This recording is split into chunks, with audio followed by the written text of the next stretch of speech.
तो अच्छा बच्चों, आज हम लोग शुरू कर रहे हैं 12 क्लास का फर्स्ट चैप्टर का फर्स्ट टॉपिक इलेक्ट्रोस्टैट्स। वैसे तो YouTube पर में आपको बहुत सारे फिजिक्स के लेक्चर्स मिल जाएंगे जो IIT के लिए या मेडिकल के लिए बहुत सारे कंपटीशंस के लिए होते हैं, लेकिन बेसिक फिजिक्स जो है इसका ज्ञान नहीं होने के कारण बच्चे वो समझ नहीं पा रहे हैं। तो हम यहाँ पर में आपके बोर्ड एग्जाम और उसके साथ में कंपटीशन को फोकस करते हुए ये वीडियो बनाने जा रहे हैं। तो देखिए, फर्स्ट टॉपिक जो है, फर्स्ट चैप्टर हम लोग पढ़ेंगे इलेक्ट्रोस्टैटिक्स से स्टार्ट कर रहे हैं। इलेक्ट्रोस्टैटिक्स, यह इलेक्ट्रोस्टैटिक्स दो शब्द से बना है। एक हो गया इलेक्ट्रो और दूसरा हो गया स्टैटिक्स। इलेक्ट्रो इलेक्ट्रॉन से लिया गया है, जिस इलेक्ट्रॉन, और स्टैटिक्स का मतलब होता है रेस्ट, और इलेक्ट्रॉन के ऊपर में क्या होता है, चार्ज। ये जब रेस्ट में होता है। तो सबसे पहले what is electrostatics? Electrostatics is the branch of physics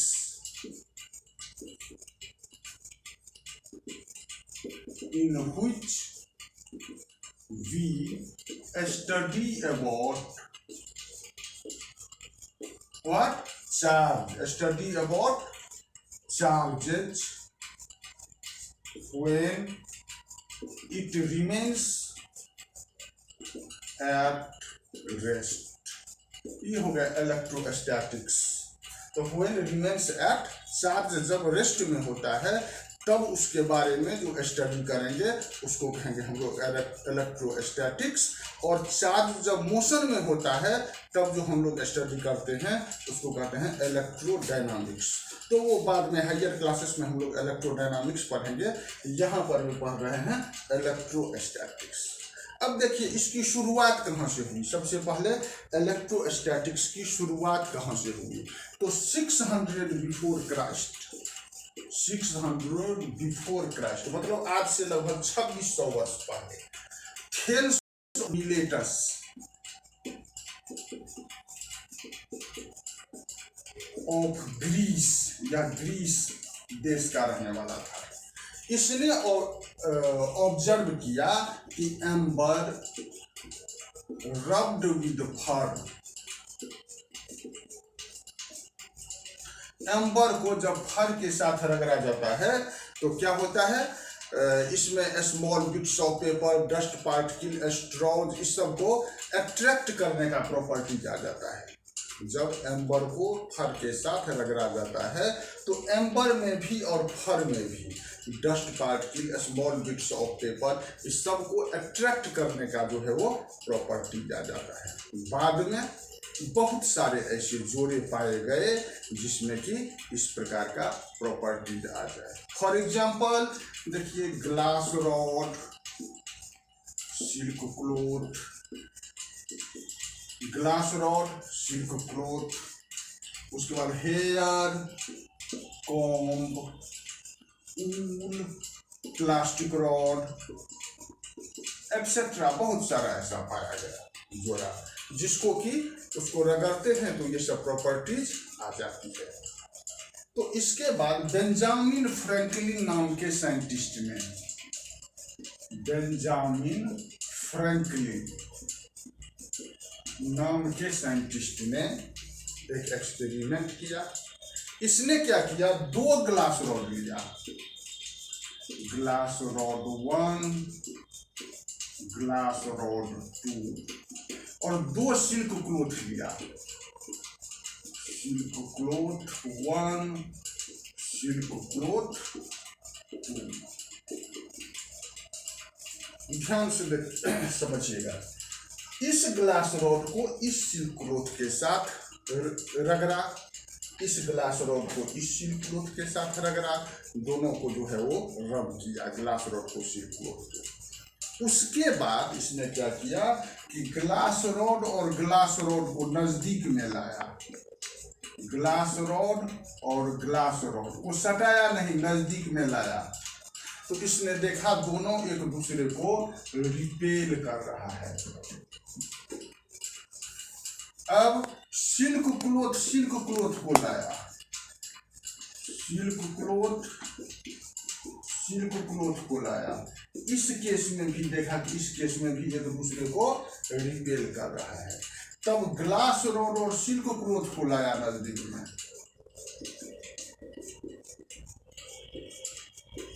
तो देखा यह एक दूसरे को अट्रैक्ट कर रहा है। अब देखिए, जब ये प्रॉपर्टीज आ गई तो बेंजामिन फ्रैंकलिन ने कहा कि नहीं भाई, ये इलेक्ट्रीफाई हो गया। जब ग्लास रॉड को सिल्क क्लोथ से रगड़े तो ये इलेक्ट्रीफाई हो गया, ये चार्ज हो गया। और ये चार्ज, उन्होंने कहा ये जो चार्ज हुआ तो चार्ज दो प्रकार का होता है। अगर केवल रिपल्सन होता तो फिर चार्ज एक प्रकार का होता है, चार्ज रिपेल्स ईच अदर।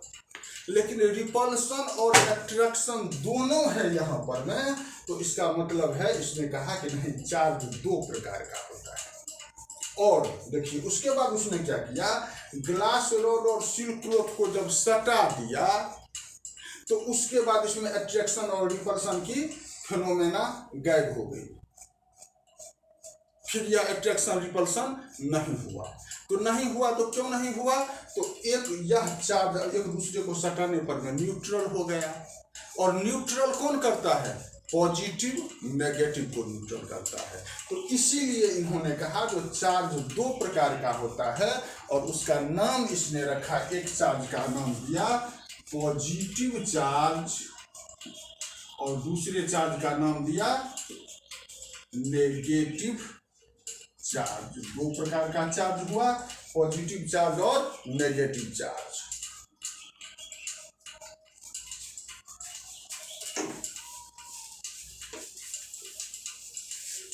आइए, अब पॉजिटिव चार्ज और नेगेटिव चार्ज हुआ तो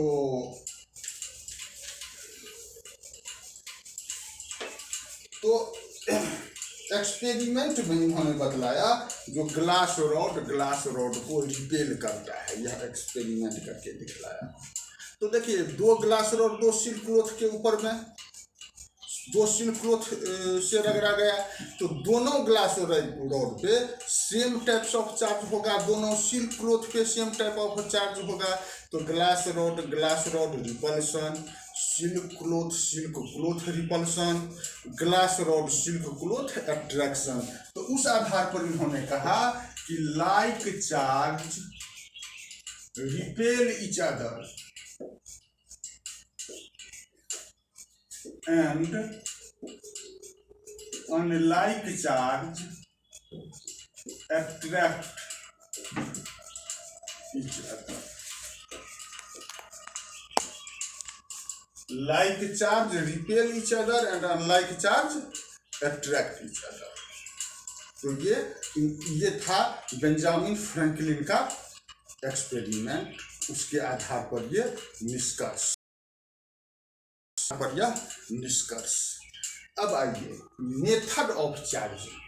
अब हम लोग हमने देखा जो कि ये चार्ज हो गया रगड़ने से, और हम कितने प्रकार से ऑब्जेक्ट को चार्ज कर सकते हैं। तो method of charging,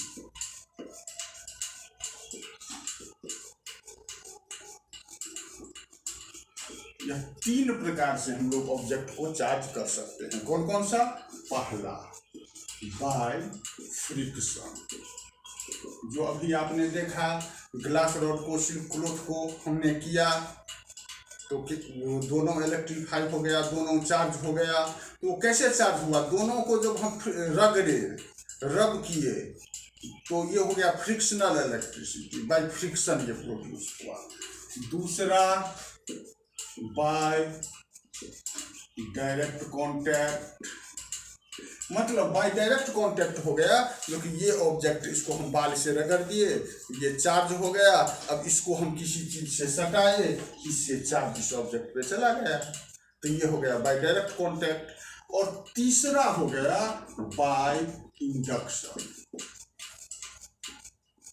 by induction क्या होता है, तो इसमें होता है विदाउट एनी डायरेक्ट कॉन्टैक्ट जो चार्ज प्रोड्यूस किया जाता है, चार्ज इंड्यूस किया जाता है किसी ऑब्जेक्ट पे, उसको हम लोग कहते हैं बाय इंडक्शन। अब देखिए बाय इंडक्शन कैसे इंड्यूस करेंगे। बाय इंडक्शन से केवल कंडक्टर पे चार्ज इंड्यूस होता है, ध्यान रखना है। बाय इंडक्शन मेथड से केवल कंडक्टर पे चार्ज इंड्यूस होगा। अब हमको ये एक कंडक्टर ले लिए, इसको इंसुलेटिंग स्टैंड पे रखेंगे। कहाँ रखे? इंसुलेटिंग स्टैंड पे। ये हो गया आपका इंसुलेटिंग स्टैंड। इस पर में हमने इस कंडक्टर को रखा। अब देखिए यहाँ पर में हम कोई एक चार्ज लाएंगे, सपोज कीजिए पॉजिटिव चार्ज लाए, ये पॉजिटिव चार्ज लाए हम लोग, इसमें सटाए नहीं। अब आप जानते हैं unlike charge attract each other, मतलब यह पॉजिटिव चार्ज इस कंडक्टर में जो फ्री इलेक्ट्रॉन्स होंगे उस इलेक्ट्रॉन के ऊपर में नेगेटिव चार्ज होता है और उस इलेक्ट्रॉन को ये क्या करेगा? अट्रैक्ट करेगा। कैसे? जब इलेक्ट्रॉन को अट्रैक्ट करेगा तो सारा इलेक्ट्रॉन यहाँ जमा हो जाएगा। और देखिए वैकेंट प्लेस ऑफ इलेक्ट्रॉन जो है, जिधर से आया है इलेक्ट्रॉन, यहाँ पर में पॉजिटिव चार्ज उत्पन्न हो जाएगा। अब अगर फिर आप इसको हटा लेते हैं तो फिर यह पॉजिटिव नेगेटिव क्या होगा? पॉजिटिव नेगेटिव एक दूसरे को न्यूट्रल कर देगा। तो इसको ऐसे ही रहने देते हैं, चार्ज अट्रैक्ट होकर के पोलराइज हो चुका है। अब इसको हम अब देखिए अर्थ से जैसे ही कनेक्ट किए तो अर्थ इलेक्ट्रॉन का महासागर है। कितना भी इलेक्ट्रॉन डाल दीजिए, कितना भी इलेक्ट्रॉन निकाल लीजिए, अर्थ पे कोई प्रभाव नहीं। यहाँ से इलेक्ट्रॉन जाएगा, इस सारे पॉजिटिव चार्ज को न्यूट्रलाइज कर देगा। यह पॉजिटिव चार्ज समाप्त हुआ। चलिए अब अर्थिंग को ब्रेक कीजिए। अर्थिंग को ब्रेक किए, इसको हटा लिए और चार्ज को हटा लिए। अब क्या होगा? इस पर में यह जो नेगेटिव चार्ज है यह इक्वली डिस्ट्रीब्यूट होगा। ये हो गया नेगेटिव चार्ज। अब सपोज कीजिए आपको अर्थिंग नहीं करना है, अर्थिंग करने का व्यवस्था नहीं है, तो फिर कैसे चार्ज कीजिएगा? तो दो कंडक्टर ले लीजिए आप, एक कंडक्टिंग स्फीयर ये, दूसरा कंडक्टिंग स्फीयर ये, दोनों इंसुलेटेड स्टैंड पे है, दोनों इंसुलेटेड स्टैंड पे है। यहाँ पर मैं पॉजिटिव चार्ज नेगेटिव चार्ज आप जो चाहें ला सकते हैं। मान लीजिए यहाँ पर में हम नेगेटिव चार्ज लाते हैं, तो अब नेगेटिव चार्ज क्या करेगा? इलेक्ट्रॉन को रिपेल करेगा, फ्री इलेक्ट्रॉन को। तो इससे जितना फ्री इलेक्ट्रॉन है वो सारा रिपेल होकर के इस पे आ जाएगा, इस पर में पॉजिटिव चार्ज आ जाएगा। अब हम क्या करेंगे?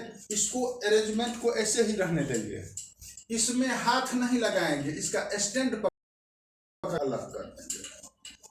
देखिए दोनों टच में है, इसीलिए इसका इलेक्ट्रॉन इसमें चला गया, तो इसके स्टैंड को पकड़ करके हम अलग कर देंगे। अलग करने के बाद इसको भी हटा लेंगे। तो इस पर में था नेगेटिव चार्ज, यह नेगेटिव चार्ज इक्वली डिस्ट्रीब्यूट हो गया। इस पर में था पॉजिटिव चार्ज, तो यह पॉजिटिव चार्ज इक्वली डिस्ट्रीब्यूट हो गया। यह दोनों चार्ज हो गया। तो ये है method of charging, how you can charge an object. तीन प्रकार से, by friction, by direct contact, और ये जो अभी मेथड बताए हैं ये है by induction.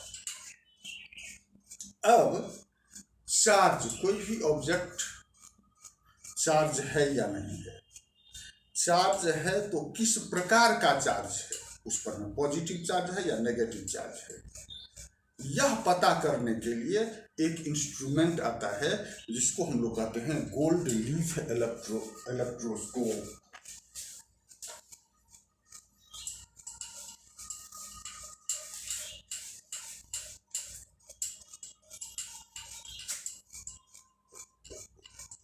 Gold leaf electroscope.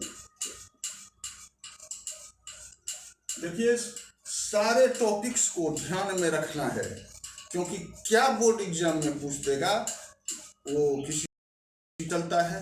तो इसीलिए छोटी से छोटी बातें जिसको आप नज़रअंदाज करके चलते हैं उससे भी क्वेश्चन आ जाता है कभी कभार। तो सभी टॉपिक्स को हमें कवर करना है और समझना है। देखिए गोल्ड लीफ इलेक्ट्रोस्कोप में क्या होता है, तो गोल्ड लीफ इलेक्ट्रोस्कोप में यह एक ग्लास का बोतल होता है,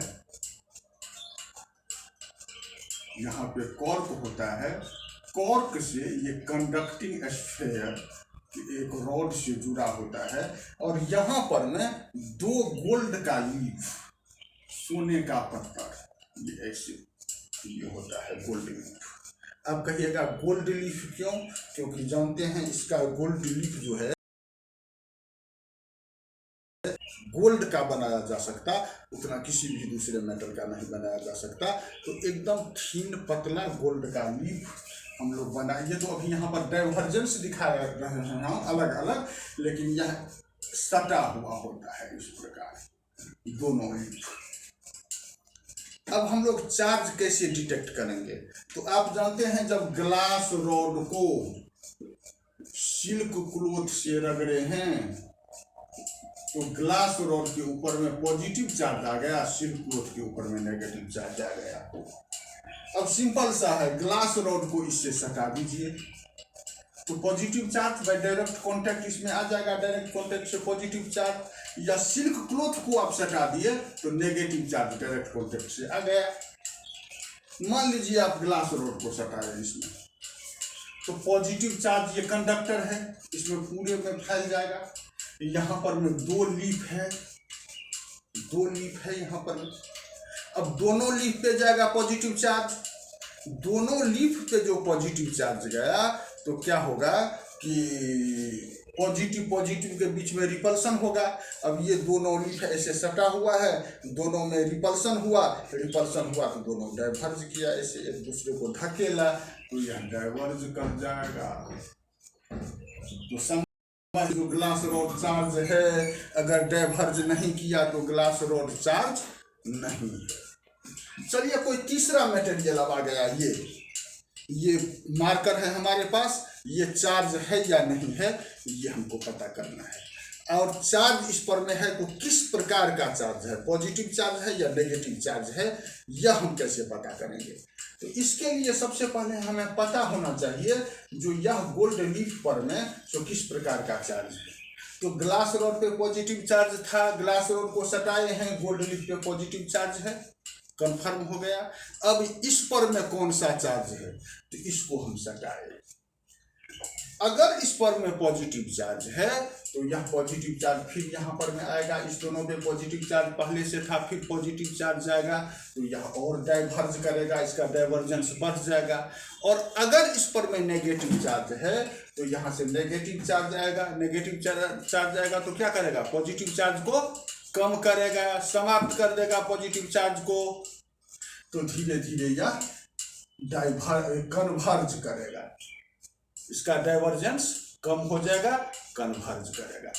मान लीजिए इसका नेगेटिव चार्ज बहुत बड़ा है, इस पर में पॉजिटिव चार्ज कम में है, इसका नेगेटिव चार्ज बहुत बड़ा है, तो इससे चार्ज आना शुरू होगा। पहले यह कन्वर्ज करेगा, कन्वर्ज होकर के 0 पे आएगा, फिर यह डाइवर्ज करेगा। तब समझ जाएंगे जिसमें पहले से पॉजिटिव चार्ज था, इस पर में कौन सा चार्ज है, नेगेटिव चार्ज।